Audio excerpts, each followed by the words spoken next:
ನನ್ನ ಹೆಸರು ಉಷಾರಾಣಿ ಅಂತ. ನಾನಿವತ್ತು ಇಷ್ಟು ಸಂತೋಷವಾಗಿ ನಿಮ್ಮ ಮುಂದೆ ಕೂತ್ಕೊಂಡು ಮಾತಾಡ್ತಿದ್ದೀನಿ ಅಂದರೆ ಅದಕ್ಕೆಲ್ಲ ಕಾರಣ ಗುರೂಜಿಯವರು. ನಾನು ಪಟ್ಟ ಕಷ್ಟ ಅಷ್ಟೆಷ್ಟಲ್ಲ, ನನ್ನ ಯಾವ ಶತ್ರುಗೂ ಈ ಥರ ಕಷ್ಟ ಬೇಡ. ನನಗೆ ಆಗಾಗ ಹುಷಾರಿರ್ತಿರ್ಲಿಲ್ಲ, ಏನೋ ಒಂಥರ ಸುಸ್ತು, ನನ್ನ ಮೈಯೊಳಗಡೆ ಯಾರೋ ಬಂದು ಸೇರ್ಕೊಂಡಿರೋ ಹಾಗೆ ಅನುಭವ ಆಗ್ತಾಯಿತ್ತು. ಸರಿಯಾಗಿ ನಿದ್ದೆನೇ ಬರ್ತಾ ಇರಲಿಲ್ಲ. ಯಾಕಪ್ಪ ನನ್ನ ಲೈಫಲ್ಲಿ ಹೀಗಾಗ್ತಾ ಇದೆ, ಏನಾಯಿತು ನನ್ನ ಲೈಫು ಅಂತ ಹೇಳಿ ಕೊರಗಿ ನನ್ನ ನಾನೇ ನೋಡ್ಕೊಳ್ದಿರೋ ಆ ಸ್ಥಿತಿಯಲ್ಲಿ ಬಂದ್ಬಿಟ್ಟಿದ್ದೆ. ನಮ್ಮ ಯಜಮಾನ್ರು ದೇವರು ದೇವಸ್ಥಾನ ಅಂತ ಹೇಳಿ ಎಷ್ಟು ಸುತ್ತಿದಾರೋ, ಕೊನೆಗೆ ಬೇಸತ್ತು ನನ್ನ ಮೇಲೆ ಜಗಳ ಮಾಡೋಕ್ಕೆ ಶುರು ಮಾಡಿಬಿಟ್ರು. ನನ್ನ ಮಕ್ಕಳು ಭಯದಿಂದ ನನ್ನ ಹತ್ರನೇ ಬರೋದೇ ಬಿಟ್ಬಿಟ್ರು. ಇದರಿಂದ ನಾನು ಏನಾದರೂ ಮಾಡ್ಕೊಂಬಿಡೋಣ ಅನ್ನೋಷ್ಟು ಬೇಜಾರಾಗ್ತಾ ಇತ್ತು. ಆದರೆ ಯಾರಾದರೂ ಒಬ್ಬರು ನನ್ನ ಲೈಫಲ್ಲಿ ನನ್ನ ಈ ಸಮಸ್ಯೆಗೆ ಪರಿಹಾರ ಕೊಡ್ತಾರೆ ಅಂತ ನನಗೆ ಅನ್ನಿಸ್ತಾ ಇತ್ತು. ಆಗ ದೇವ್ರ ಹಾಗೆ ಗುರೂಜಿಯವರು ನನಗೆ ಸಿಕ್ಕಿದ್ರು.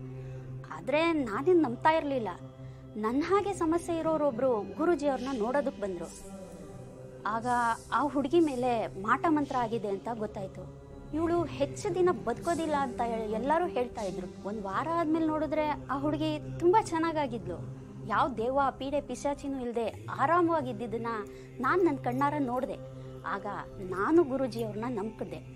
ನನ್ನ ಸಮಸ್ಯೆನೇ ಹೇಳಿದಾಗ ಗುರೂಜಿಯವರು ನನ್ನ ಮೇಲೆ ನನ್ನ ಸಂಬಂಧಿಕರಿಂದನೇ ಮಾಟ ಮಂತ್ರ ಆಗಿದೆ ಅಂತ ಹೇಳಿ ಅದನ್ನು ರಿಮೂವ್ ಮಾಡಿದ್ರು. ಈಗ ನಾನು ಆರೋಗ್ಯವಾಗಿದ್ದೀನಿ.